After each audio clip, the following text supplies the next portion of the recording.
and for many years she lived in a crumbling house without heating, surrounded by cold and trash, forgotten by everyone. She slept in her coat, survived on whatever she could find, and every day thought she might not live through the next night. But one day, she decided to sort through the old boxes under her bed and discovered something her late husband had hidden for years. Subscribe so you don't miss the continuation, and write in the comments which city or country you're watching from. The settlement had once been a place that appeared on road signs, a name printed in block letters at the fork where the highway narrowed and turned toward the mountains. Now, the sign was rusted and half fallen into a ditch, its letters barely visible beneath peeling paint, as if the land itself were trying to erase the memory that people had ever built lives here. The bus came only twice a week, when it came at all, and in winter the road was so deeply buried in snowdrifts that the driver sometimes turned back rather than risk being trapped between white walls that looked solid until the wind changed and closed them again. The railroad branch that had once fed the town had been dismantled years earlier. The rails sold for scrap, leaving behind a raised scar of gravel where weeds grew stubbornly in the short summers. With the factory gone and the forest thinning from overcutting, the younger families had left first, then the shop closed, then the school. What remained were scattered houses inhabited by people who had run out of reasons to go anywhere else. In one of the farthest yards from the center of the settlement stood a house that most people no longer noticed. Its roof sagged under the weight of seasons it had not been repaired for, iron sheets torn loose by storms hanging like broken wings. The veranda leaned at an angle that suggested it would collapse if someone leaned too heavily against the railing. The windows had once been white-framed, but the paint had peeled so thoroughly that the wood beneath showed gray and swollen from moisture. Snow packed itself against the walls every winter, sealing the cracks until spring thaw revealed how much had entered the bones of the structure. Inside, the house had contracted into a single room.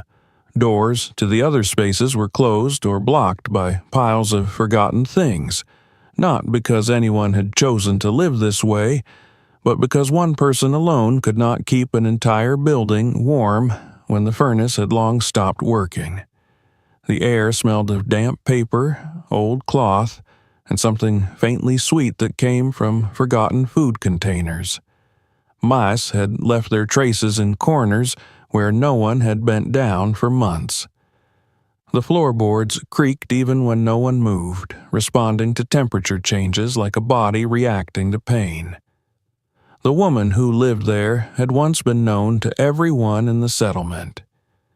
She had raised children who ran through these rooms shouting and fighting, had cooked meals large enough to fill the table and then some, had hung laundry in the yard that fluttered in bright colors against the sky. Now she was 80 years old and moved through the house with care, each step calculated, because a fall could mean hours on the floor with no one to hear. She slept in her coat, wrapped in layers of blankets that no longer held warmth the way they used to, her breath visible in the cold mornings as she pushed herself upright and waited for feeling to return to her fingers. Food was measured not by hunger, but by necessity. She counted the remaining tins of beans and soup, the half bag of rice she had been saving for weeks, the hard bread she softened in tea. Water came from melting snow in a dented pot because the pipes froze every winter, and she had long stopped trying to fix them. She learned to live with thirst, with hunger, with a body that ached more in the cold than it ever had in youth. The worst fear was not the pain, but the silence. Electricity could disappear without warning when the wind tore down the aging lines, and then the house would be dark except for a kerosene lamp that left soot marks on the ceiling. She listened constantly for the hum of power, as if it were a heartbeat that told her the world had not forgotten her entirely. The contrast with what the house had once been was cruel. She remembered the evenings when her husband came home smelling of wood smoke and engine oil, his boots leaving muddy prints that she scolded him for while secretly grateful that he was there to make them. He had known every beam in the house, every loose board, every place where winter crept in, and he had fixed what needed fixing without ever talking about it. When he was alive, the cold never seemed to touch them. The children had grown up with the certainty that their home was solid, that walls meant protection, that someone would always be there to make things right. After his death, the house had changed quickly, as if it had been waiting for the moment when no one was strong enough to defend it. The children came at first, bringing boxes and promises, but their eyes did not rest on her face. They looked instead at the television, the tools in the shed, the old armchair that had belonged to their father. They spoke of selling things to make life easier, and she nodded because she was too tired to argue and because these were her children. She trusted them in the same way she always had, even when they took more than they said they would. Now she lived among the remains of all that, among piles of things she no longer had the strength to sort, each object a small monument to a life that had been large once and had slowly collapsed inward. The neighbors knew she was there, or at least they knew the house was not empty, because sometimes they saw a light through the dirty window. Few of them came close. They were afraid, perhaps, of seeing themselves in her future, afraid of acknowledging that this was where years of hard work could lead if the wrong people made the wrong choices. On this particular winter morning, she lay still for a long time after waking, listening to the wind claw at the walls. The cold was sharper than usual, a pain that settled into her bones and refused to be ignored. She felt the weight of the house above her, the slow, inevitable pull of gravity on beams that had not been repaired in too long, and she wondered, not for the first time, whether this would be the season when it finally gave up. The thought did not frighten her as much as it once had. What frightened her was the idea of being forgotten completely, of disappearing in a place no one cared to look anymore. Yet, even in that silence there remained a thin thread of memory that she could not bring herself to cut. Under the bed were boxes she had never opened after her husband's death. They were heavy with paper and years, and she had left them there because touching them felt like touching him, and she was not sure she could survive that. As she lay there, wrapped in her coat and blankets, she stared at the ceiling and tried to convince herself that she would get up, make tea, endure another day. The house creaked in response, as if urging her on or warning her not to wait too long. She did not yet know that this would be the day when the stillness of her life began to crack. The day when the forgotten boxes beneath her bed would become more than just relics. For now, all she knew was the cold, the quiet, and the weight of the past pressing down on a woman who had almost stopped believing she had a future at all. By the time the gray light of morning had fully settled into the room, the cold no longer felt like a single sensation but like a layered presence, pressing in from every side. The house had its own language now, a vocabulary of creaks, sighs, and occasional sharp cracks when the wind struck the weakened roof. The woman lay for a long while listening to it all, and as she listened her thoughts drifted, as they always did in the quiet hours, back toward the first moment the house began to change. She could mark it with more precision than any calendar date. It had not started with the broken window or the sagging veranda. It had started with the absence of her husband's footsteps. He had been ill for longer than she admitted to anyone. At first, it had been small things, the way he paused on the stairs, the way his breath sounded too loud in the night, the way he pretended his trembling hands were only cold. The men of the settlement had always worn a certain stubbornness like a second coat, and he had been no different. He would not speak of weakness. He would not announce fear. He kept going to the shed, kept splitting wood, kept doing the small repairs that made their house sturdy against winter. When pain forced him to sit, he sat with a fixed gaze as if waiting for the moment he could rise again and return to work. She learned to read the truth in his silences. She learned to measure his exhaustion by the way he blinked. As the illness progressed, the house grew smaller around them. The rooms that had once held noise became quiet. The kitchen table, once surrounded by children, became a place where she lined up medicine bottles and cups of water. The evenings changed. She began to fall asleep upright in a chair because he might need something in the night, because she did not want to miss a sound that could mean danger. Sometimes she sat beside him and watched his face as he slept, searching for some sign that he was resting rather than slipping away. In those months, the settlement beyond the yard became distant, as if the world had narrowed to the walls they lived inside, and the single fragile life she was trying to keep tethered to it. The children came then, but not with the urgency she had expected. They arrived in turns, sometimes alone, sometimes in pairs, always with an air of inconvenience they tried to conceal. They stood in the doorway, wiping snow from their boots, asking the same questions she had already answered by phone. How is he? Has the doctor come? Is there anything we can do? They brought groceries once or twice, bags of food that looked generous until she realized they were mostly things that did not need cooking. They stayed for an hour, 2 at most, and then left again with the promises to return soon. She told herself their lives were busy. She told herself travel was difficult.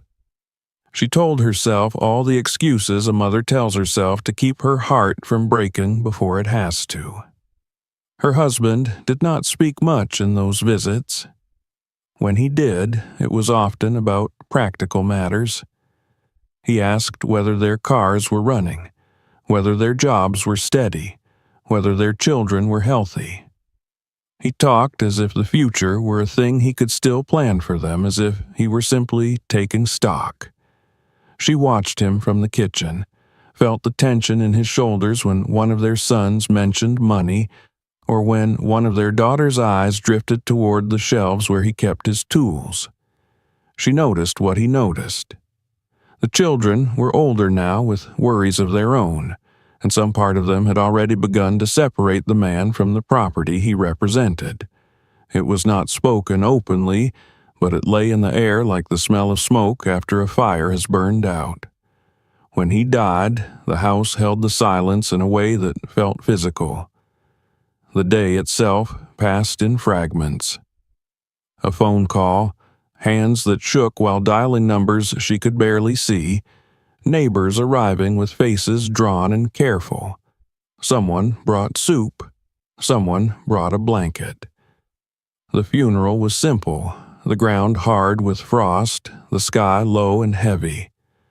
She remembered standing by the grave and feeling with a clarity that surprised her that something more than a person was being buried.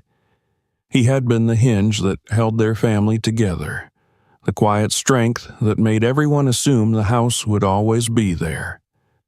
Without him, the structure of everything shifted. At first, the children behaved as expected. They arrived in a rush after the funeral, stepping into the house with loud voices and forced energy, talking about arrangements, about paperwork, about what needed to be done.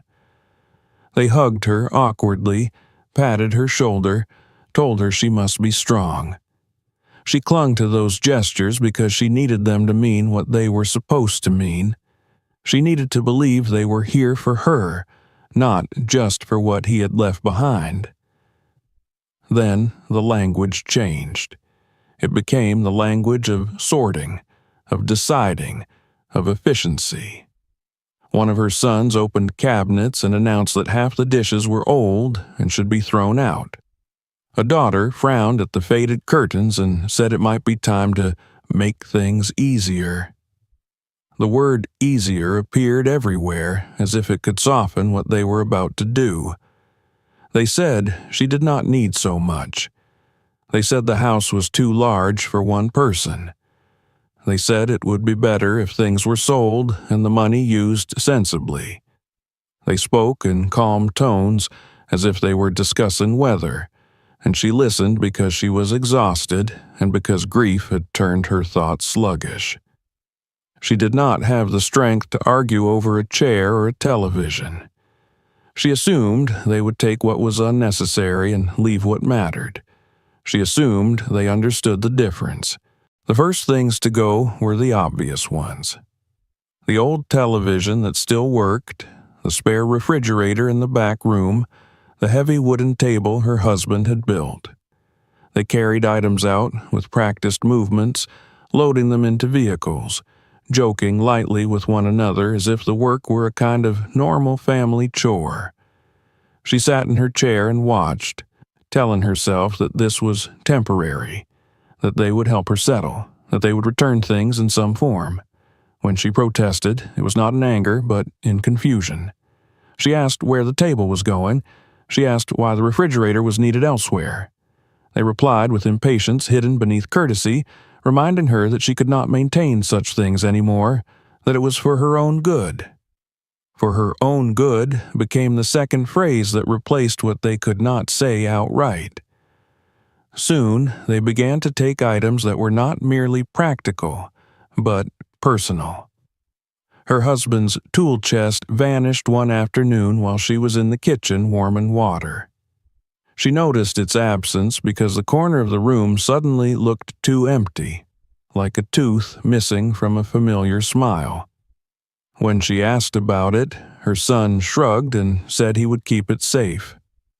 Safe where? She wanted to ask, but she heard the edge in his voice and swallowed the question. The clock that had hung in their hallway since their wedding disappeared next.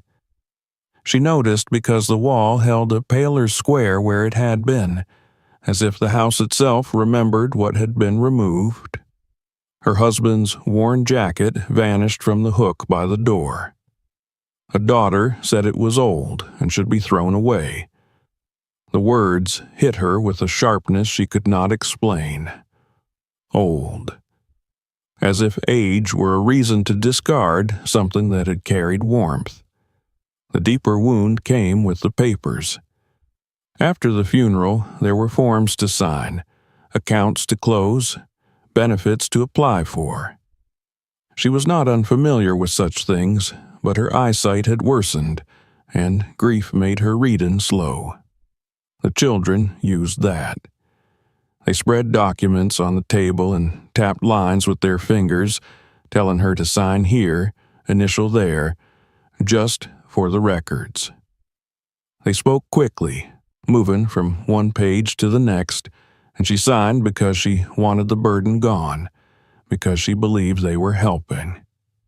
There were moments when her instincts stirred, when she asked to read something more carefully, but they sighed, looked at one another, reminded her that the funeral costs were high, that bills had to be handled, that she should not worry her head with details. She began to feel like a child in her own kitchen, being guided by people who assumed she could no longer understand her own life. Within weeks, letters began arriving addressed to her that made no sense. Notices of overdue payments, statements with amounts she did not recognize. She placed them in a pile on the dresser, meaning to ask her children when they came back, but they came back less and less. When she called, they told her not to fret, that everything was being handled.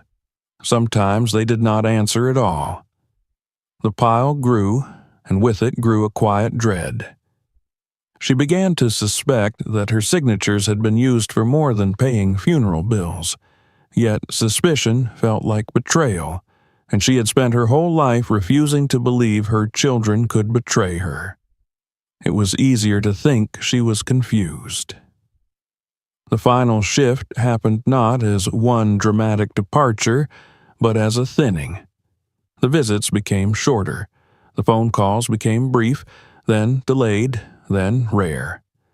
One winter, after a storm that knocked out power for 2 days, she tried to reach her eldest daughter. The call went to voicemail. She left a message, then another. Days passed. No response. When her daughter finally returned the call, her tone was distracted, irritated, as if the older woman were a problem that had resurfaced when it was supposed to stay quiet. She said the roads were bad. She said she had work. She said she would come when she could. The woman listened and heard, behind the excuses, something colder than the weather. The truth that her daughter did not intend to come at all unless forced. That was when loneliness became more than an emotional state. It became a condition of survival. The house, still large enough in theory, shrank into a single room because heating the rest was impossible. She dragged a mattress into the space near the kitchen because it was closest to the stove. She tried to make the old wood-burning heater work, but her strength was not what it had been. Splitting wood hurt her shoulders. Carrying it made her knees tremble. She learned to burn scraps instead, bits of old boards, broken furniture that no one wanted. Smoke sometimes seeped into the room, and she would sit with the window cracked open despite the cold, afraid of suffocating in the place she was trying to warm. The irony was sharp enough to taste. Illness visited her the first winter alone. A fever that left her dizzy, coughing that burned her chest. She had no car. The bus schedule was unreliable. She considered asking a neighbor, but pride held her back, and so did fear. She had heard the whispers in town about her situation, the way some people spoke of her as if she were already gone. She did not want to become an object of pity. She lay in bed and waited for the fever to pass, telling herself she had survived worse. When it finally eased, she sat up and realized that there had been a night in the middle of it when she truly believed she might not wake again. The thought did not frighten her as much as it should have. What frightened her was the ease with which the world could let that happen. Neighbors offered help in small, awkward ways. Once, an older man from 2 houses down left a bundle of kindling on her porch without knocking. Another time, a woman she barely knew handed her a bag of groceries at the post office and muttered that she had bought too much. The gestures were kind, but they were also limited, as if everyone understood there was a boundary they would not cross. People in such places survived by minding their own business, by not becoming entangled. She accepted the gifts with a nod and returned to her house feeling both grateful and ashamed.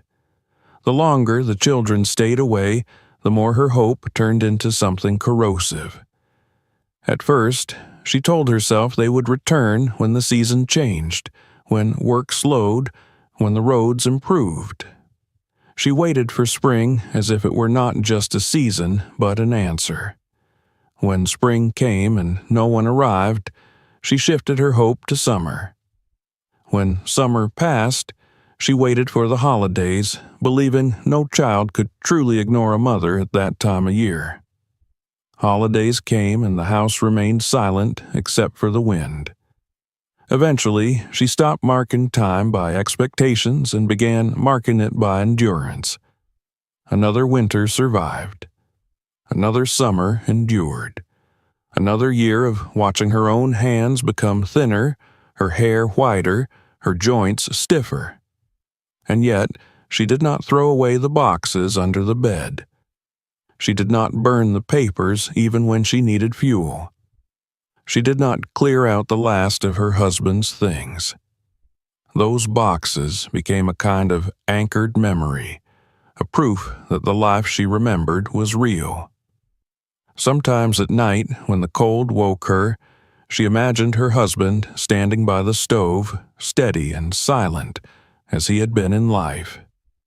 She imagined the children as they once were, small and loud, racing each other through the hallway. The images were so vivid that for a moment she could forget the empty room around her. Then the wind would strike the wall and the illusion would collapse again. That morning, as she lay beneath her blankets in the contracted space of her life, the weight of all those years pressed on her more heavily than the cold. The settlement outside had continued to shrink, and her world had shrunk with it. She had become, in the eyes of those who remembered her at all, a figure of quiet disgrace, a cautionary tale whispered between neighbors who did not want to look too closely. Yet, beneath that tired surface there remained something stubborn that had not died. It was not optimism. It was not even hope in the bright sense.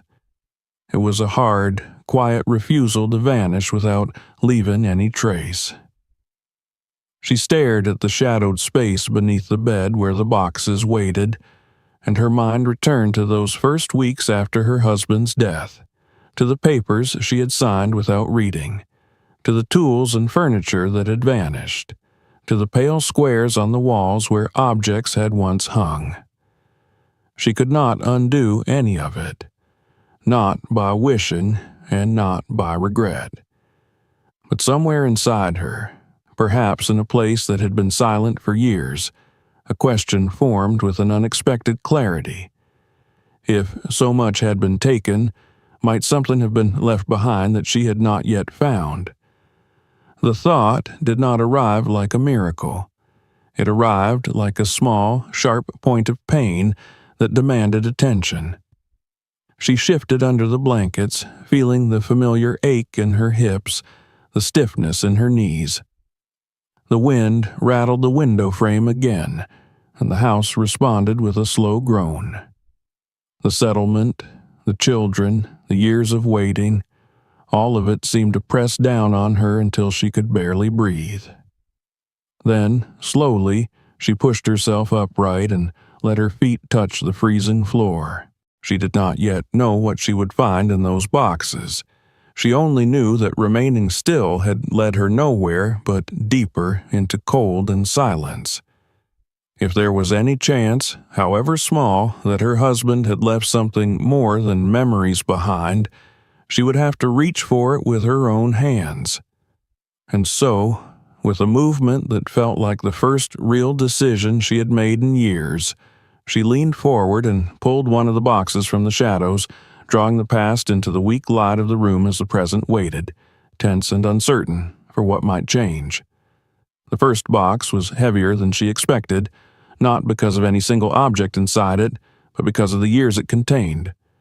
Dust rose when she dragged it into the pale light that filtered through the dirty window, and she had to pause, coughing softly into her sleeve until the air settled again. Her fingers were stiff, the joints swollen from cold, and the cardboard scraped her skin as if resenting being disturbed after so long. She told herself she would open only one box, only to see what was there, but she already knew that this was not the kind of thing that could be done halfway.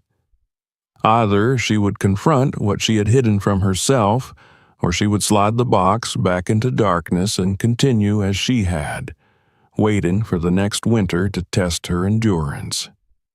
The lid resisted at first, glued by damp and neglect. When it finally gave way, it did so with a faint, tearing sound that made her wince, as though she had damaged something alive. Inside was a confusion of papers, envelopes warped by moisture, notebooks whose spines had cracked, photographs that stuck together when she tried to separate them. She lifted the top layer carefully, setting items on the bed beside her, building a small pile that already threatened to topple. Each piece she touched seemed to carry a different season with it. A receipt for lumber from a year when the roof had last been repaired, a medical bill she barely remembered paying. A postcard from her eldest son when he had first left town, written in a hand that looked too young now, full of promise that no longer existed. She worked slowly, not only because her hands demanded it, but because her mind needed time to adjust. There were moments when she found herself staring at a piece of paper without seeing it, lost in the memory it had summoned. A faded photograph of her husband standing beside the house in summer, his arm raised to shield his eyes from the sun, reminded her the way he used to whistle while working. She could almost hear the sound in the quiet room, thin and bright against the constant wind outside. She placed the photo face down, not because she did not want to see him, but because the weight of his absence was suddenly too heavy. As she dug deeper into the box, the disorder of it became clearer. This was not a collection arranged with any care. It was a dumping ground for things she had not been ready to face. There were official documents mixed with grocery lists, condolence cards resting against old tax forms, scraps of paper on which she had written phone numbers that were no longer valid. The chaos made her uneasy.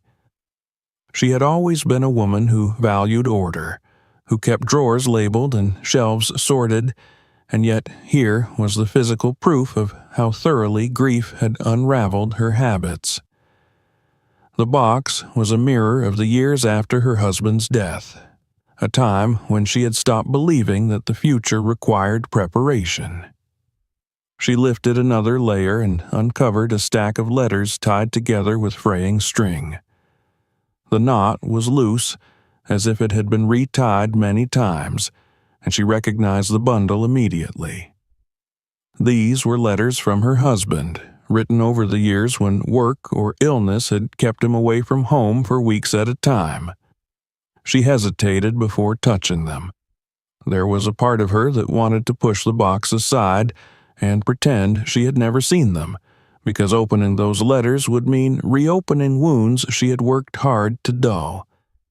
Yet there was another part, stronger now, that insisted she needed to see everything. She untied the string and lifted the top letter, unfolding it with care.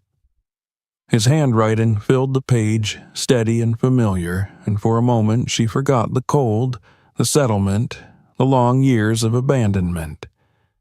She was back in a different life, one where the absence of a loved one was temporary and bearable. She did not read the letters in full. It was enough to see the opening lines, the way he addressed her, the casual notes about weather and work. She returned them to the box with a tenderness she had not allowed herself in a long time.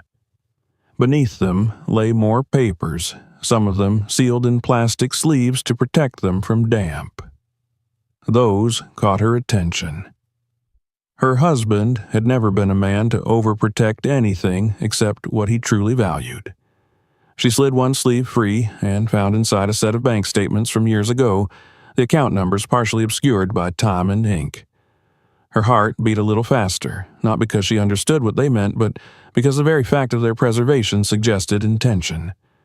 The next sleeve held a document that looked more official, with a bank logo she vaguely recognized and her husband's name printed clearly at the top. It was a contract of some sort, though the details were dense and written in language that made her eyes ache. She skimmed the lines, catching words like deposit, beneficiary, personal appearance.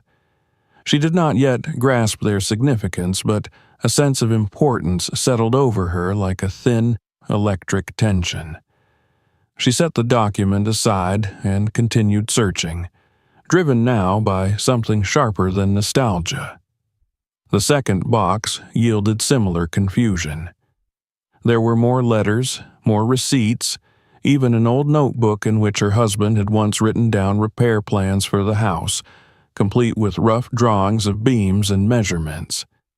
She traced one of the sketches with her finger, remembering how he used to explain such things to her, how he believed that understanding the structure of something made it less likely to fail.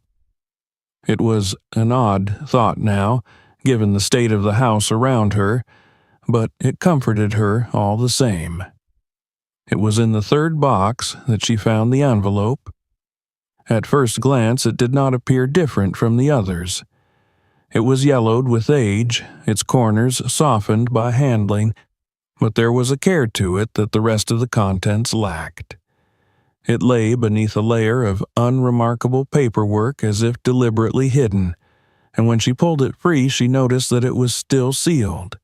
Her name was written across the front in her husband's unmistakable hand, each letter formed with the slow precision he used when something mattered. She stared at it for a long time without opening it, afraid that if she did, whatever fragile balance she had maintained would shatter. The room was silent except for the faint whistle of wind through the window frame.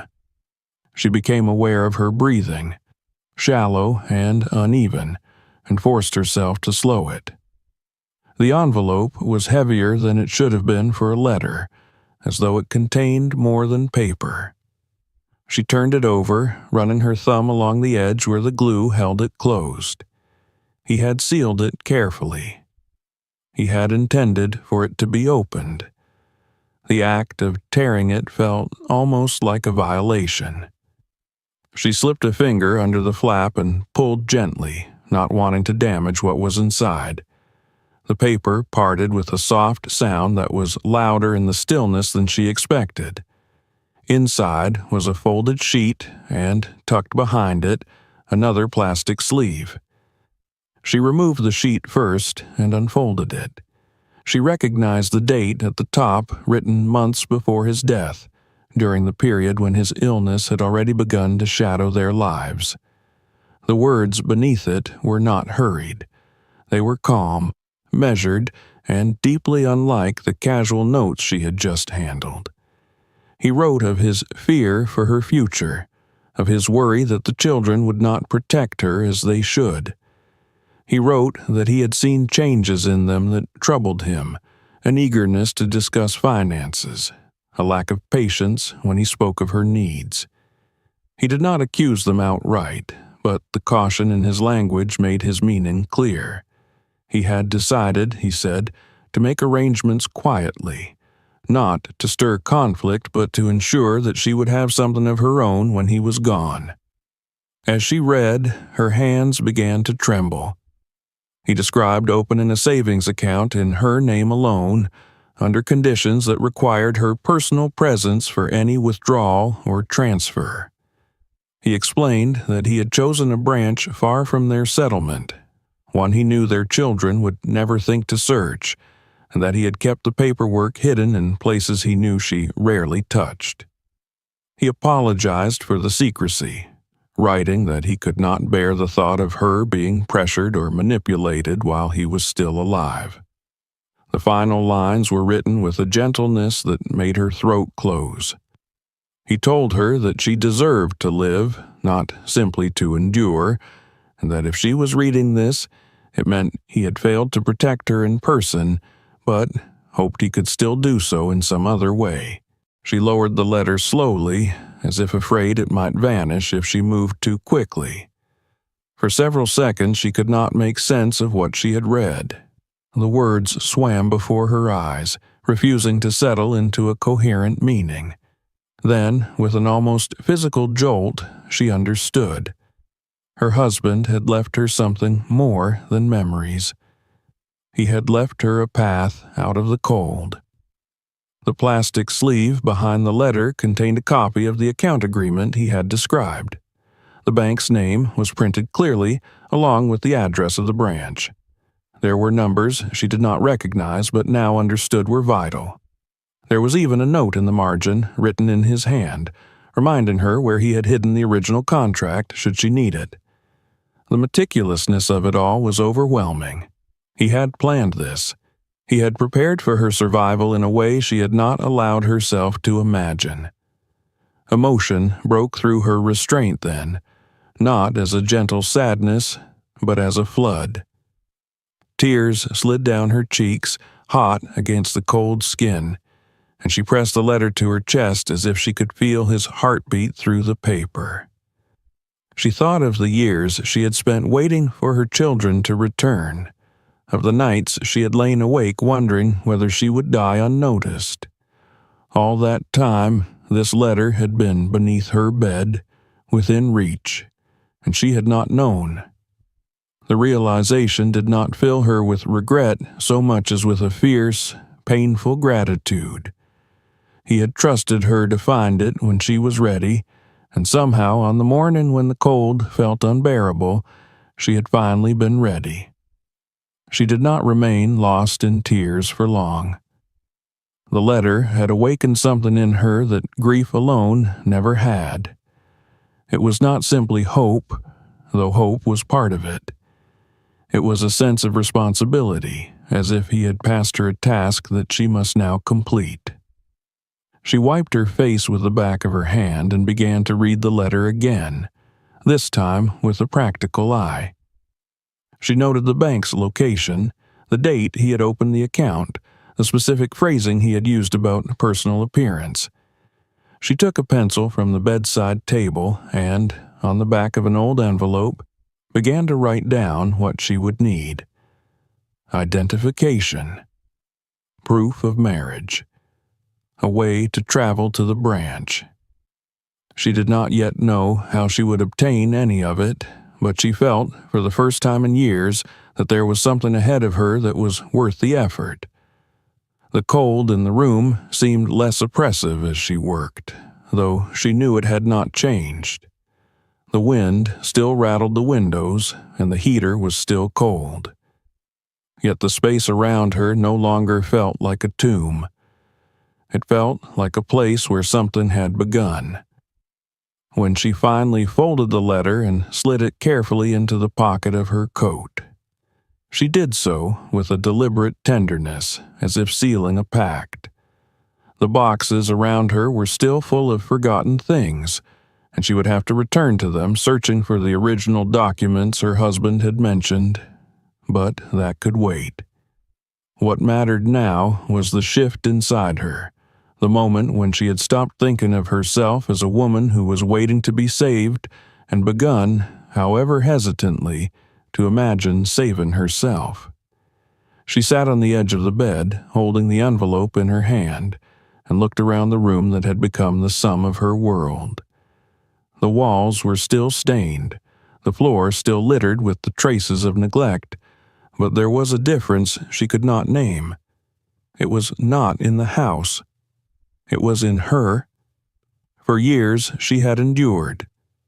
Now, because of a letter written in a quiet moment of foresight, she felt the faint outline of a future pressing against the present, asking to be acknowledged. The letter remained in the pocket of her coat through the restless night that followed. She slept little, not because the cold was worse than usual, but because her mind refused to settle. Each time she closed her eyes, she saw her husband's handwriting, felt again the weight of the envelope in her hand, heard the imagined firmness in his quiet resolve. The house creaked and sighed around her, but instead of the familiar sense of threat, she felt a kind of urgency, as though the walls themselves were urging her to act before doubt returned. By the time the faint gray of dawn seeped through the grime on the window, she had already decided that she would leave the house that day, something she had not done for any reason other than necessity in longer than she could remember. Preparation became a form of ritual. She stood slowly, bracing herself against the bed frame, waiting for the dizziness to pass. Her movements were deliberate, each step planned to conserve energy she could not afford to waste. From the wardrobe, she took everything that might hold warmth: sweaters whose elbows had thinned, scarves that still smelled faintly of soap from a time when she washed such things more often. She layered them on her body, feeling bulky and awkward but safer. The coat that now held the letter went on last, its pockets heavy with more than paper. She tied her boots with fingers that did not bend easily anymore, then sat again to rest, because she knew from bitter experience that pride had no place in survival. The documents were more difficult. She spread the contents of the boxes she had disturbed across the bed, searching for anything that might prove who she was in a world that no longer seemed to remember. There were old identification cards, some expired, some barely legible, a marriage certificate yellowed to the color of weak tea, a death notice from the local paper with her husband's name printed beneath a grainy photograph. She gathered these into a cloth bag she had once used for groceries, folding each paper as carefully as if it were a fragile glass. She knew it was not enough. She knew there would be questions she could not answer, forms she could not fill without help. Still, this was all she had, and it would have to serve. Before leaving, she paused in the doorway of the room that had become her world. The bed was unmade, the boxes open, the air still thick with dust. She felt an irrational fear that if she stepped outside, something would be taken in her absence, that the fragile order she had begun to impose would collapse. The house had been violated so many times that she no longer trusted it to remain intact even for an hour. She locked the door with the small brass key that hung on a string around her neck, aware that a determined intruder would find it no obstacle, but comforted nonetheless by the familiar click. The yard was buried beneath a crust of snow that broke beneath her boots. The path she had once shoveled regularly had long since disappeared, replaced by drifts that forced her to lift her feet higher than she wanted to. Each step sent a shock through her knees, and she had to stop twice before she reached the sagging gate. Beyond it lay the road, little more than a pale ribbon winding through a field of white. The settlement was quiet, as it always was at that hour, but she sensed movement behind curtains, the invisible awareness of neighbors who noticed her presence and did not quite know what to make of it. She did not hurry. There was no need and no strength for it. The bus stop stood a quarter-mile away, near what had once been the center of town. She walked toward it with the patience of someone who had learned that rushing only brought pain. As she passed houses that were little more than shells now, she remembered the people who had lived in them, the children who had played in their yards. Most were gone. Some were dead. A few remained, aging like her, held in place by habit and the stubborn refusal to abandon the soil that had shaped them. When she reached the bus shelter, a wooden structure with broken slats that offered more symbolic than real protection from the wind, she was already exhausted. She leaned against the wall and closed her eyes, counting her breaths, reminding herself that this was only the beginning. The schedule posted inside was out of date, the times faded and altered by pencil marks from someone who had tried to keep it relevant. She did not know if the bus would come. She had learned not to assume anything in this place. When it finally appeared, a dark shape emerging from the curve of the road, she felt a surge of relief that startled her. She climbed the steps with the driver's help, her bag clutched to her chest, and took a seat near the front where she could steady herself. The ride to the nearest town took nearly an hour, winding through forests that had been thinned by years of cutting, past abandoned mills and frozen streams. She watched it all with the eyes of someone seeing a world she had almost forgotten. When the bus stopped at last, she stepped down onto a pavement that felt foreign beneath her feet. The buildings here were larger, newer, their windows clear, their doors automatic.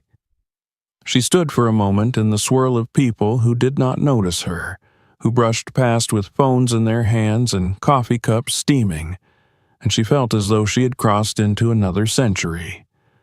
The archive was housed in a low brick building that had once been a school. Inside, the air was warmer, but it carried the dry, papery scent of stored records.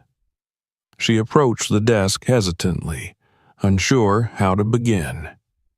The woman behind the counter asked her what she needed, and for a moment she could not answer because the truth seemed too large to compress into a sentence.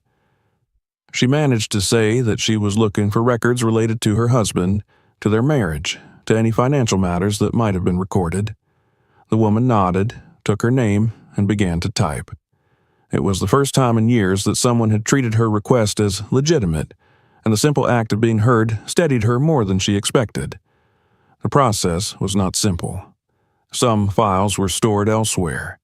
Some had been archived under outdated systems. She was told to fill out forms, to provide identification she did not fully possess, to wait while requests were sent to other offices. She moved from desk to desk, carrying her bag like a talisman, answering questions that felt intrusive but necessary. Each delay was a reminder that the world operated on rules she had been absent from for too long, and that she would have to learn them again if she wished to claim what her husband had left. From the archive, she went to the bank, guided by the address written in her husband's careful hand. The building was a gleaming structure of glass and metal, its interior bright with screens and polished counters. She felt out of place immediately, aware of the contrast between her worn coat and the clean lines of the lobby. When she explained why she had come, the receptionist's smile faded into a neutral expression that held no judgment, but also no promise. She was asked for identification, for account numbers, for documents she could not yet provide. She showed the letter, hoping it would serve as a proof of something, but it was accepted only as a personal item, not as evidence. The rules were clear. Without proper identification and confirmation of her status as beneficiary, nothing could be done. She left the bank with a mixture of disappointment and resolve. She had not expected success on the first attempt, not truly. What surprised her was the absence of humiliation. For once, she did not feel like someone begging for scraps. She felt like someone beginning a task that would require patience and persistence, qualities she had honed over a lifetime of making do. The journey back to the settlement was slower. The afternoon had grown colder and fatigue pressed on her shoulders. She slept on the bus, waking with a start when it stopped, then made the long walk back to her house in fading light. The yard looked different in the dusk, more forbidding, as if it were testing her commitment. She unlocked the door and stepped inside, closing it behind her with a decisive motion that surprised her with its firmness. She set her bag on the table and took out the letter, placing it where she could see it.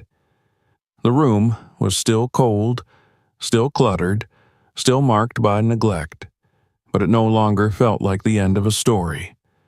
It felt like the beginning of a process. She had been told no, and she had accepted it, not as defeat, but as information. She now knew what stood between her and the future her husband had tried to secure. The path would be long and humiliating at times, but she had taken the first step beyond her threshold, and there was no going back to waiting in the dark. The next morning arrived not with clarity, but with a familiar ache that spread through her limbs before she even opened her eyes. Yet something had shifted. The house was still cold, the air still heavy with the smell of dust and damp, but the weight of the previous day's effort had not crushed her. Instead, it had carved out a narrow channel in her mind, a path she could follow if she resisted the temptation to retreat into the stillness that had once seemed so safe. She rose slowly, wrapping herself in the same layers of clothing, but this time the act felt purposeful rather than desperate. There were tasks to complete, steps to take, and no one else would take them for her. Her first goal was to restore the most basic proof of her existence. The identification cards she had found were not enough, and the bank's polite refusal echoed in her memory like a warning bell. She needed a passport or something close to it, a document that would anchor her in a system that had continued to operate long after she had stopped participating in it. The office responsible for such matters was in the same town as the archive, and she prepared herself for another journey with the same care she had used before, adding a thermos of weak tea to her bag and making sure the letter from her husband was safely tucked into the inner pocket of her coat. The trip was harder this time. The exhaustion from the previous day had not fully receded, and every step from the bus stop to the government building felt as though she were walking against a current. The building itself was a maze of narrow corridors and faded signs, and when she finally reached the correct counter, she was confronted with a list of requirements that seemed designed to discourage anyone without stamina. She was asked for birth records, proof of residence, photographs of a specific size, payment of a fee she had not anticipated. Each demand was delivered in a tone of practiced neutrality, but the effect was cumulative, like a series of small blows to her resolve. She answered questions she had not been asked in decades, giving her full name, the names of her parents, the place where she had been born. Some of the details felt unreal, as if they belonged to someone else's story rather than her own. She was sent to one desk to obtain a form, then to another to submit it, then back again, because she had not initialed the correct box. She did not argue. She had learned in the archive that anger wasted energy she could not spare. Instead, she watched carefully, memorizing the rhythm of the process, the phrases that mattered, the way to stand so that she was not overlooked. The lack of money for the required fee was a more serious obstacle. She explained her situation as simply as she could, not embellishing, not pleading, but stating that she did not have immediate access to funds. The clerk's expression softened almost imperceptibly, and after a pause she was told about a temporary identification document that could be issued under certain circumstances. It would not solve all her problems, but it would allow her to proceed with other requests. The relief she felt was not the explosive joy she had once associated with good news, but a quieter easing of tension, as if a tightly knotted rope had loosened a fraction. Obtaining that temporary document took most of the day. By the time she stepped back into the cold air outside, the sun was already low, staining the snow with pale gold. She returned home with the paper held like a fragile promise in her bag, aware that it was only a first step, but grateful for its existence. She placed it carefully beside the letter on the table, creating a small island of order in the chaos of her living space. The following days settled into a rhythm that was both exhausting and strangely invigorating. Each morning, she set out with a list she had written in a trembling hand, noting which office she would visit and which documents she would request. Some days, she returned with nothing but a new form to fill out.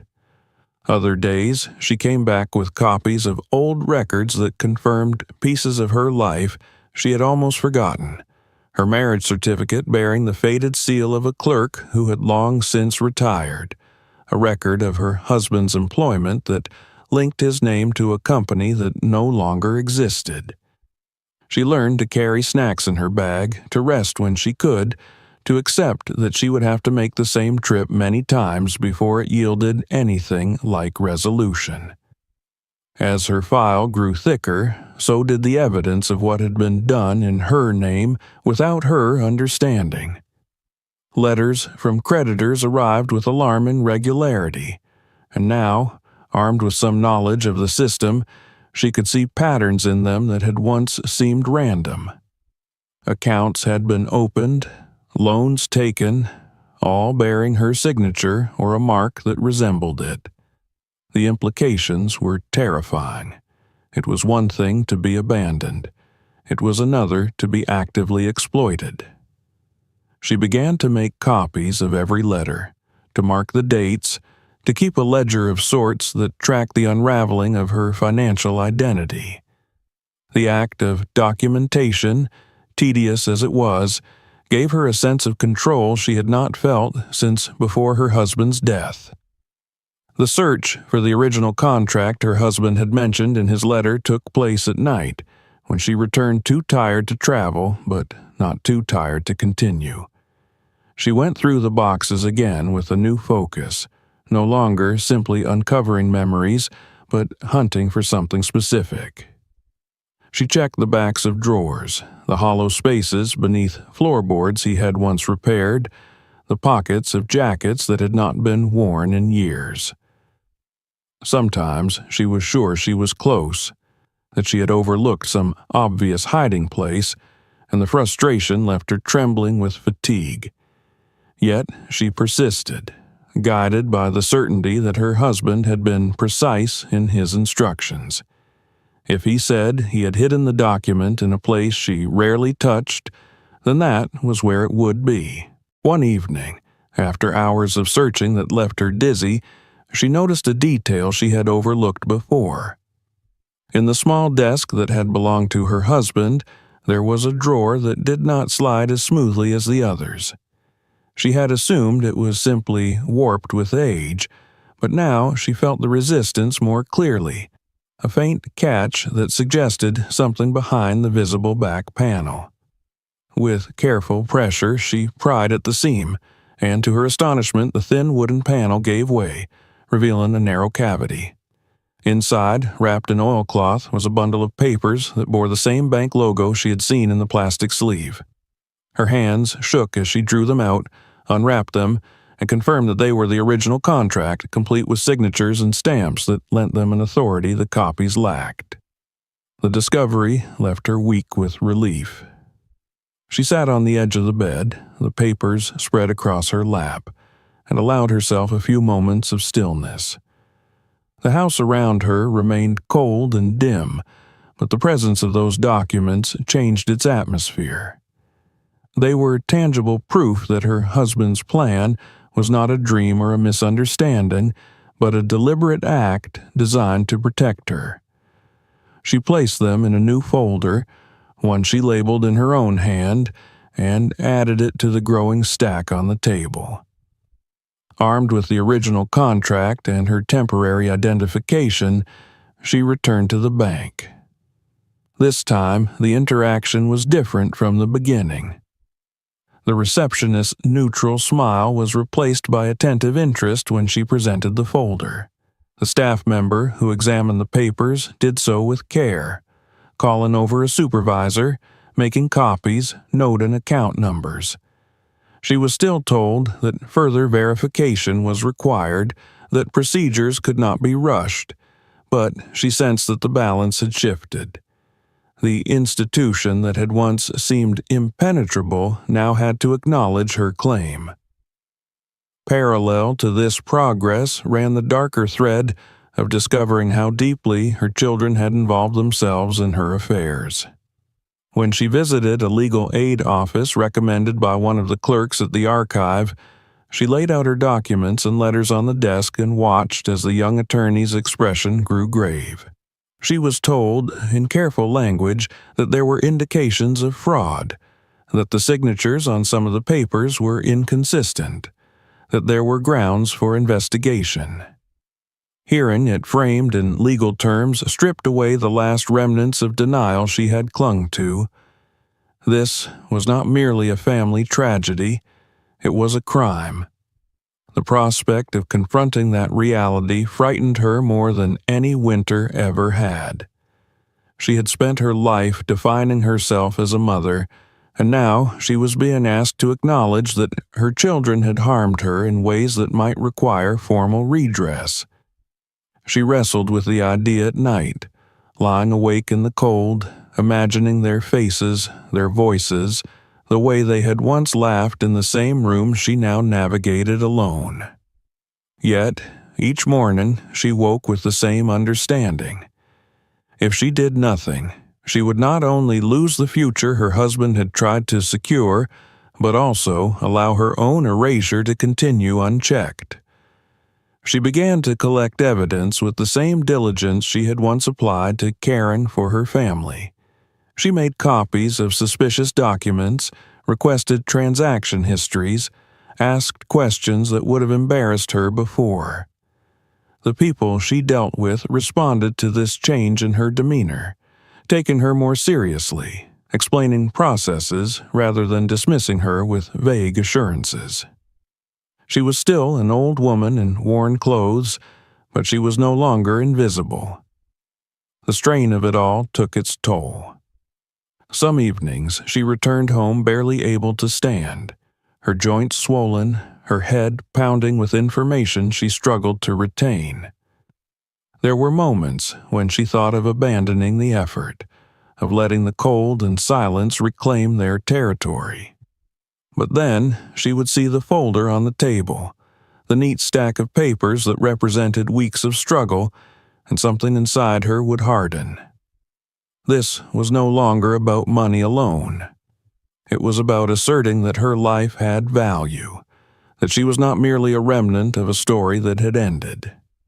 By the end of the week, her table was crowded with folders, envelopes, and notebooks. She had begun to keep a ledger in which she recorded every interaction, every name, every date, creating a narrative of her own that the system could not easily dismiss.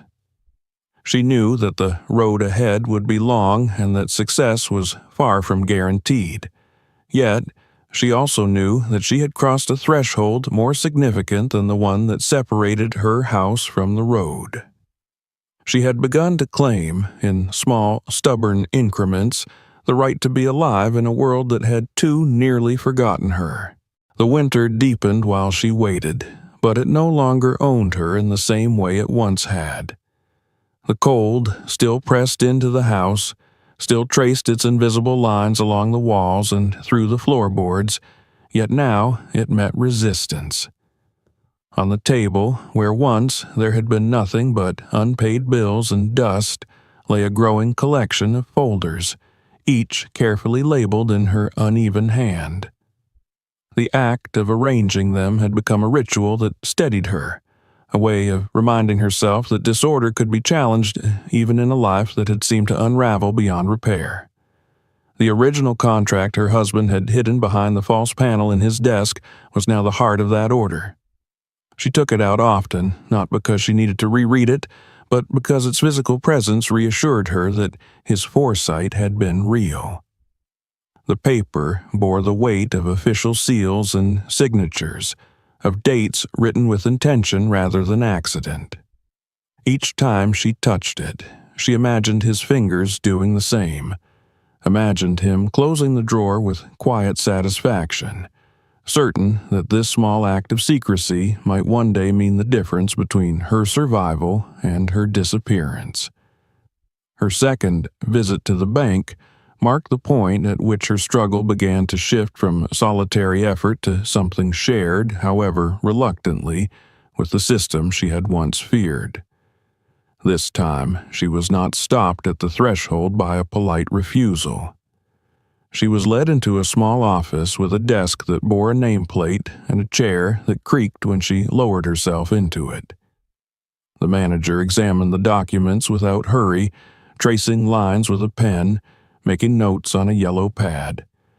She watched his face, searching for signs of dismissal or disbelief, and found neither. Instead, there was a careful neutrality that suggested he understood the seriousness of what lay before him. She was told that the account existed exactly as her husband had described, that it had remained untouched since his death, protected by conditions that required her personal appearance and verified identification. The words struck her with a force that left her lightheaded. For years, she had feared that whatever he had arranged would be gone, swallowed by the same forces that had taken everything else. To learn that it had endured was to feel a door open in a room she had assumed was sealed. The process, however, was far from complete. The bank was obligated to conduct its own verification to ensure that she was indeed the beneficiary, that no fraudulent claims were attached to the account. They requested further documents, including proof of her husband's death, confirmation of her marriage, and evidence that she had not granted anyone power of attorney that might compromise the arrangement. She agreed to everything, noting the requirements in her ledger, asking for copies of the requests so she could track their progress.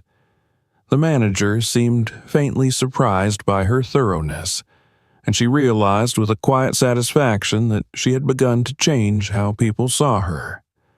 While the bank worked through its procedures, another process unfolded in parallel, one that touched the darker side of her family's involvement. The legal aid office she had approached took her case seriously once the pattern of irregularities became clear. They requested transaction histories from creditors, copies of documents she had signed, any correspondence that mentioned her name in connection with accounts she did not recognize. Each new piece of information added weight to the suspicion that her children had not merely neglected her, but had actively exploited her vulnerability. The idea that her own flesh and blood could be responsible for such harm had taken time to accept. But now that it had settled into her understanding, it no longer paralyzed her. Instead, it fueled a strange, steady determination. She had spent her life caring for others, excusing their failings, absorbing the consequences of their mistakes. This time, the consequences were hers to bear alone, and she would not do so quietly. The days grew shorter, and her journeys between the settlement and the town became more arduous. There were mornings when her joints swelled so painfully that she considered staying in bed, telling herself she could rest just one day. Yet, each time she felt that pull, she reached for the ledger, opened it to the last completed page, and saw the accumulation of effort represented there. It was not a record of triumphs, but of persistence, and it reminded her that progress in such matters was measured not in leaps, but in inches. One afternoon, as she sat in the legal aid office waiting for a meeting, she overheard a conversation between two staff members discussing a case of elder abuse. The phrase lodged in her mind with uncomfortable clarity. It was not a term she had applied to herself. She had thought of her situation in softer, more forgiving words, as misunderstanding or family conflict. Now, hearing it named, she felt a jolt of recognition. The realization did not come with rage, but with a grim lucidity. What had happened to her was not an accident of circumstance, but a pattern that others had suffered before her. The legal process advanced in cautious steps. Letters were sent to institutions requesting information. Subpoenas were discussed in language that made her dizzy, full of conditional phrases and legal terms she could not fully grasp. Yet, beneath the complexity lay a simple truth. The evidence suggested that signatures attributed to her were inconsistent with her known handwriting, that accounts had been opened in her name without her informed consent. These were not mere errors. They were breaches of trust that could not be undone by apologies. Amid this, she received the first tangible sign that the system was beginning to respond. A small envelope arrived in the mail bearing the bank's return address. Her hands shook as she opened it, afraid that it would contain another request for documentation she could not provide. Instead, it was a notice acknowledging her claim to the account and confirming that the verification process was underway. It did not promise immediate access to funds, but it recognized her as a participant rather than an obstacle. The emotional impact of that recognition was difficult to articulate. She had spent years being spoken over, spoken for, or not spoken to at all. Now, in the impersonal language of a financial institution, her existence was being affirmed.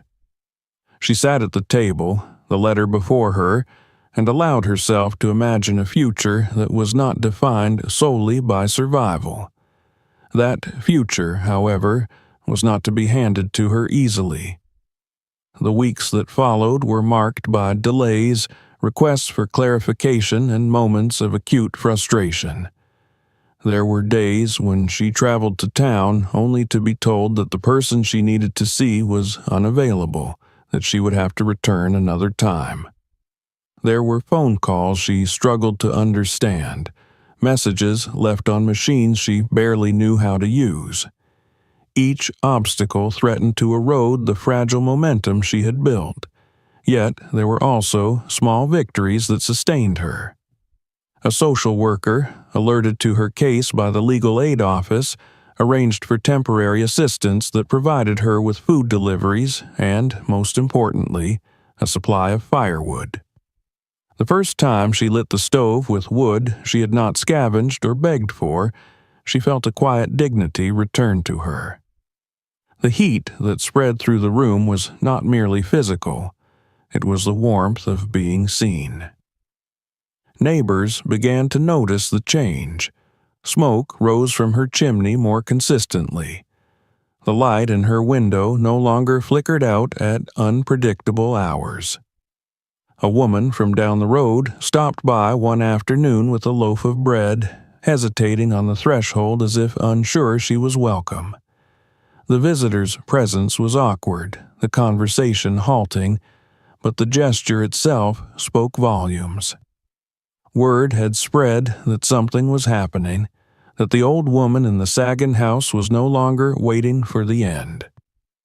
The bank's verification process reached its decisive stage on a day when the sky hung low and heavy over the town. She sat in the same small office as before, her folder open on her lap while the manager explained the final steps. The account, he said, had been confirmed as belonging to her husband, with her designated as the sole beneficiary. The conditions he had set were unusual, but legally sound, and they had prevented any unauthorized access since his death. Hearing this, she closed her eyes briefly, absorbing the magnitude of his foresight. He had anticipated not only neglect but active interference, and he had built a barrier strong enough to hold. She was also informed that the bank had flagged previous attempts to access the account using questionable documentation, attempts that aligned disturbingly with the period when her children had last visited. The manager did not accuse, but the implication was unmistakable. She nodded, feeling a tightness in her chest that was not entirely pain. It was the sensation of a long-suspected truth being spoken aloud in a place that could not ignore it. Leaving the bank that day, she carried with her a document confirming that the funds would soon be available, pending the completion of a few remaining formalities. The paper was light, yet it felt heavier than anything she had held in years, weighted with the promise of stability and the echo of her husband's care. She returned to the settlement with it folded carefully in her bag, aware that the most difficult part of her journey might not be over, but that its direction had irrevocably changed. At home, she placed the confirmation beside the letter, the two pieces of paper forming a quiet dialogue across the table. Outside, the wind howled as it always had, indifferent to human plans. Inside, she moved through the room with a deliberateness that bordered on reverence, tidying a corner, washing a cup, lighting the stove. These were small acts, yet each one asserted her presence in a world that had tried to erase her. The truth was beginning to work, not as a sudden miracle, but as a slow, relentless force that reshaped the boundaries of what she had thought possible. When the bank finally released the funds, the moment did not arrive with ceremony or fanfare. There was no dramatic scene, no swelling of music in the background of her life, only a quiet confirmation printed on thin paper, and the simple fact that her name now stood beside numbers that no longer belonged to someone else. She held the statement in both hands, reading it slowly, not because she struggled with the figures, but because she needed time to accept that the struggle she had carried alone for so long had begun to lift. The first decision she made was not about comfort, but about survival. She went through the stack of letters that had haunted her for years, the notices of unpaid bills and threats of penalties, and she began to make calls.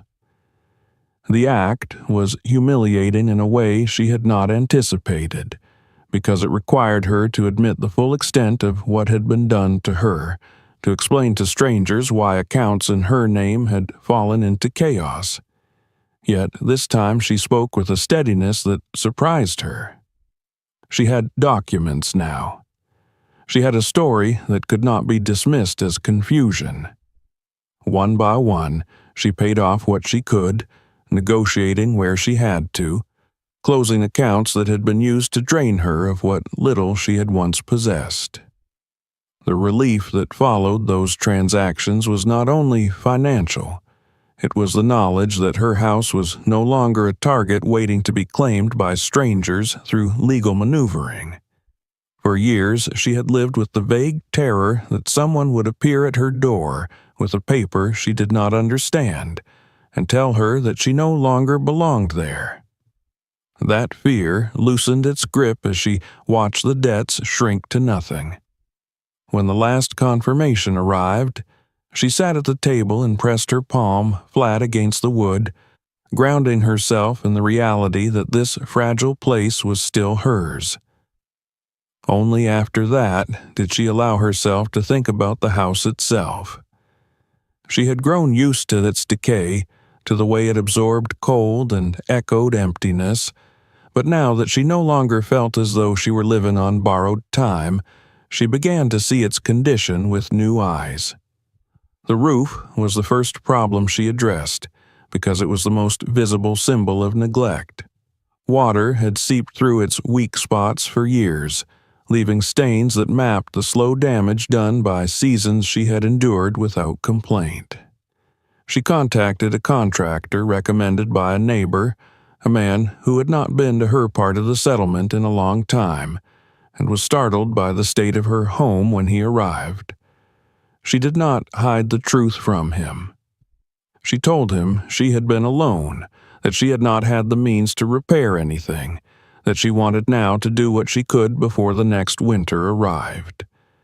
He listened, nodding, his gaze traveling over the sagging beams and warped boards, and then he told her what needed to be done. The price made her stomach tighten, but she did not recoil as she might once have done. She had learned that fear could be confronted with information, and she asked questions until she understood what she was agreeing to. The work began a week later. The noise of hammers and saws was almost unbearable at first, so unfamiliar had the house grown to the sound of purposeful labor. She moved between rooms with care, making tea for the men, watching as damaged sections of roof were removed and replaced with new wood that smelled of sap and fresh cut. For the first time since her husband's death, the house felt like a place where effort was being invested rather than withdrawn. Windows followed the roof. The old frames were pried loose, revealing gaps she had never known existed, and in their place went new glass that reflected the world with startling clarity. When the workers were done, she stood in the main room and looked out at the yard through a window that did not distort or darken the view. The settlement still looked as abandoned as ever, but the barrier between her and it had changed. Cold no longer slipped through the cracks with the same insistence. The air held itself. The stove was repaired next. A technician came to inspect it, shaking his head at the improvisations she had made to keep it running. He replaced parts that had long since failed, sealed leaks she had not been able to reach, and showed her how to regulate the heat more efficiently. The first night she lit it afterward, the warmth spread evenly through the room, not in the erratic bursts she had come to expect, but in a steady, comforting presence. She sat close to it, her hands extended, marveling at the way her fingers did not go numb after only a few minutes. With the major repairs completed, she turned her attention inward, to the smaller changes that together reshaped her daily life. She bought a proper mattress to replace the sagging one she had dragged from room to room, choosing one that supported her aching joints and allowed her to sleep without waking in pain. She replaced broken chairs with sturdy ones that did not threaten to collapse beneath her weight. These purchases were not extravagant, yet each felt like a declaration that she was no longer merely surviving. Cleaning the house was a task she approached with mixed emotions. The piles of discarded things had been an embarrassment for so long that she had learned to look past them, to accept them as inevitable. Now, as she began to gather them into bags, she realized how deeply they had infiltrated her sense of self. Each piece of trash removed felt like shedding a layer of the hopelessness that had clung to her. She worked slowly, not wanting to strain herself, but steadily, clearing one corner at a time, opening spaces that had been closed for years. Neighbors took notice. At first it was subtle, a lingering glance from across the road, a brief nod in passing. Then came the questions. Someone asked whether she had family visiting. Someone else wondered aloud if she had sold the house. She answered as truthfully as she could without opening old wounds, explaining that she was making repairs, that she intended to stay.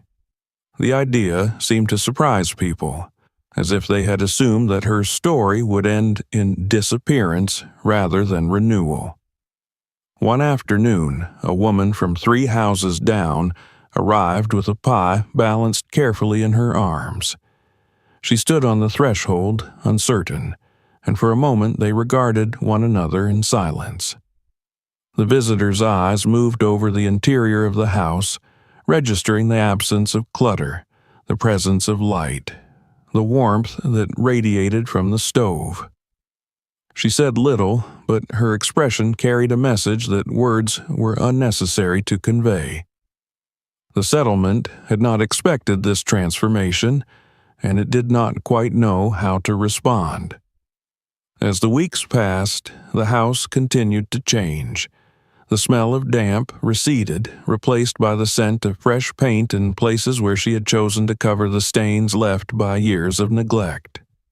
She hung a clean curtain in the window, not because she was worried about being seen, but because she liked the way it caught the light. She returned some of her husband's belongings to visible places, not as relics, but as parts of a living space. The clock on the wall ticking softly once more, the chair he had favored positioned near the stove. The most profound shift, however, was internal. She no longer moved through the rooms with the careful avoidance of someone navigating a ruin. She walked with purpose, carrying groceries that she had chosen herself, setting down dishes she intended to wash rather than stack in resignation. She began to cook again. Simple meals at first, then more ambitious ones as her confidence returned. The act of preparing food for herself felt like a quiet rebellion against the years when she had subsisted on whatever required the least effort. In the evenings, she sat at the table and wrote in the notebook that had once been a ledger of grievances. Now it became something else. She recorded not only tasks and appointments, but also observations, the way the light shifted across the floor at a certain hour, the sound of the stove settling into its rhythm after she fed it new wood. These details anchored her in the present, reminding her that life was no longer something happening elsewhere. The settlement did not change. It remained a place of empty houses and long silences, of people who had learned to keep their hopes modest. Yet, within that static environment, her home became a small point of contrast. At night, when the wind still howled across the fields, her window glowed steadily, a sign not of stubborn endurance but of something warmer and more resilient. The house had ceased to be a grave in which she waited for time to claim her. It had become, once again, a place where life was being practiced, in all its fragile, persistent forms. Winter loosened its grip slowly, as if reluctant to concede that anything had truly changed. The snow still lay heavy in the fields, and the road into the settlement remained a pale scar through a landscape that had learned to endure rather than to welcome. Yet, inside the house at the far edge of town, warmth no longer arrived as a fragile visitor, but stayed, settled into the bones of the place. The stove hummed with a quiet consistency. The new windows held the cold at bay, and the air carried a faint scent of clean fabric and fresh wood rather than dust and neglect. She woke each morning to a room that did not feel like an accusation. Her days acquired a shape that was not dictated by crisis. She rose with the light, sometimes before it, not because the cold forced her from sleep, but because she had begun to anticipate the small ritual she had created for herself. There was tea to brew in a kettle that no longer had to be coaxed into boiling. There were pills to take at regular intervals, laid out in a neat row on the table, prescribed after a long overdue visit to a doctor who had listened without impatience to the list of ailments she had learned to treat as inevitable. There was the simple pleasure of washing her face in water that did not sting, of choosing clean clothes from a wardrobe that now held more than the remnants of past winters. Memory remained, of course.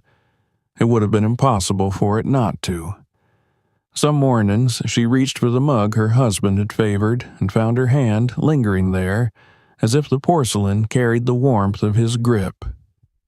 On the wall above the stove hung the clock he had once fixed with his own careful adjustments, its steady ticking now part of the house's revived heartbeat. She had placed his photograph on a small shelf nearby, not as a shrine, but as a companion to the life she was learning to live again. When she passed it, she did not feel the sharp pain that had once followed any reminder of him. Instead, there was a steadier emotion, a sense of continuity that allowed her to move forward without severing the past. The children remained absent. Their names still appeared occasionally in letters from lawyers or institutions sorting through the consequences of their actions, and she addressed those matters with the same calm diligence she had applied to everything else. The bitterness that might have consumed her in earlier years had softened into something more manageable. She no longer searched for explanations that would make their behavior acceptable.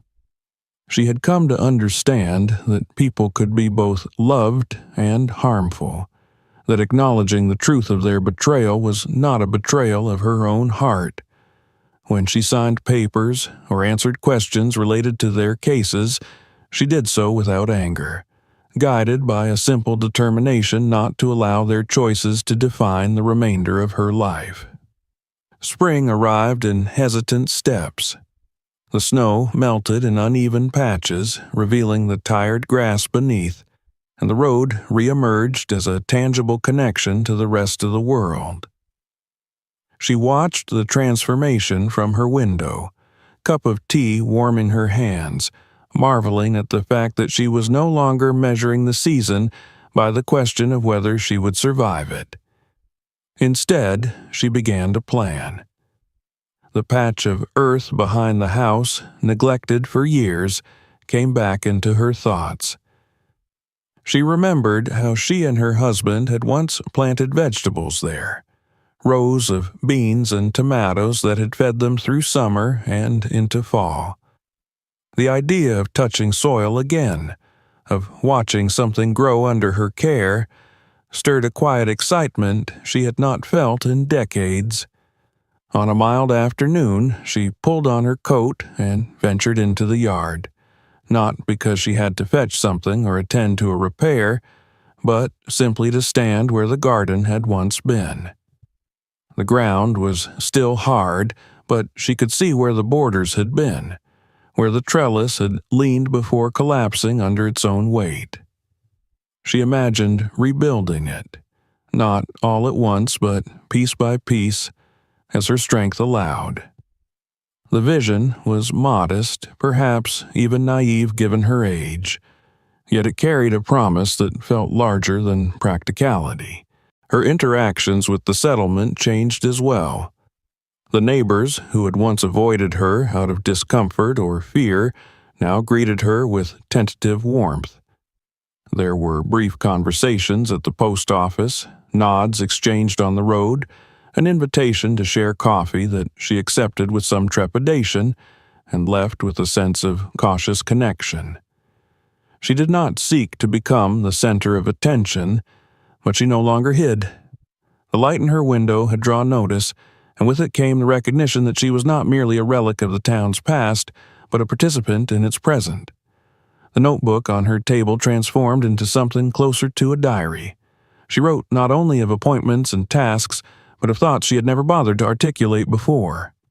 She wrote about the way the house sounded different now, the creak of a floorboard that had been reinforced, the softer echo in a room that no longer held so much clutter. She wrote about the fear that still surfaced unexpectedly, the momentary panic that she might wake to find everything undone, and the relief that followed when she realized that this time the change was not a dream. There were moments when she allowed herself to think of helping others, not in grand gestures, but in the practical ways she now understood so well. She began to collect information about the services that had aided her, the legal offices, the social workers, the programs that offered support to those who had slipped through the cracks.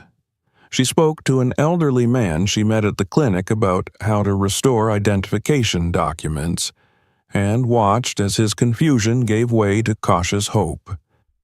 It was not a mission she announced or pursued with fanfare.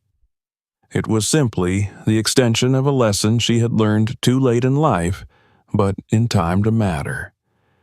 Evenings became her favorite part of the day. As the light faded outside, she lit the lamp on the table, not because she feared the dark, but because she liked the way it softened the room. She cooked simple meals, savoring flavors she had once ignored in her haste to conserve resources. She sat with her notebook, sometimes writing, sometimes simply thinking, and let the quiet surround her without threatening her. The house held her in a way it never had during the years of neglect, as if it, too, had learned to trust that it would not be abandoned again. On one such evening, with the wind rising beyond the walls and the settlement sinking into its familiar hush, she paused by the window and looked out. The road was empty, the fields dark, but the reflection of her own room shone clearly in the glass.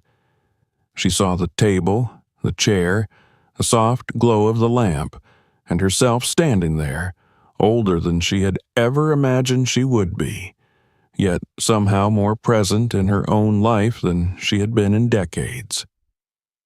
She reached into the pocket of her coat, where the letter from her husband still rested, and unfolded it with the same care she had used the first time. The words no longer felt like a lifeline thrown to a drowning woman. They felt like a foundation, something solid beneath her feet. She read the final lines again, the ones in which he had written of her deserving to live, and she realized that she had finally accepted that truth. The settlement would likely continue to fade, its houses emptying one by one, its young people leaving for places that promised more than endurance. Her children might never return in any meaningful sense. None of that altered what had taken root within her. She was no longer measuring her days by what she had lost or by how long she could hold on. She was measuring them by what she chose to do with the time that remained. Outside, the night closed in, quiet and implacable as ever. Inside, her window glowed steadily, a small but unmistakable sign that the story of her life had not ended with abandonment and cold. It had turned, improbably and irrevocably, toward something else. Toward life, not as a mere continuation of survival, but as an act of presence, a refusal to vanish, a gentle insistence that even in the most forgotten corners of the world, a single person could begin again. If this story touched you, don't let it end here. Subscribe to the channel and turn on notifications so you don't miss the next chapter and the other stories coming very soon. Watch the next video now and discover what happens in our other powerful real-life stories. And if this episode meant something to you,